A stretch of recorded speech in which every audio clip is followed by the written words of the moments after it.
আমার নাম রুক্মিণী, কারণ আমার গোটা পরিবার রাধাকৃষ্ণের ভক্ত এবং কৃষ্ণের বউয়ের নামেই আমার নাম রাখা।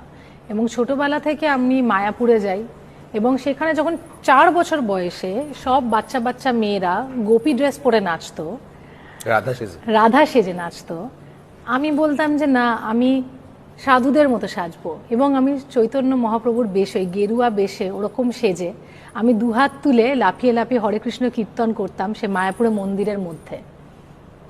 এইটা ছিল আমার ছোটবেলা। ভগবানের আশীর্বাদ আমার উপরে আমি বিশ্বাস করি সব সময় ছিল। আমি খুবই স্পিরিচুয়াল ছোটবেলা থেকেই। আমার মনে আছে আমার যখন থেকে জ্ঞান হয়েছে, ভক্তি শ্রদ্ধা নিয়ে, মানে বোধ বুদ্ধি যবে থেকে হয়েছে, হ্যাঁ, তখন থেকেই আমার মনে আছে আমি মন্দিরে বসে আছি। মানে ধরো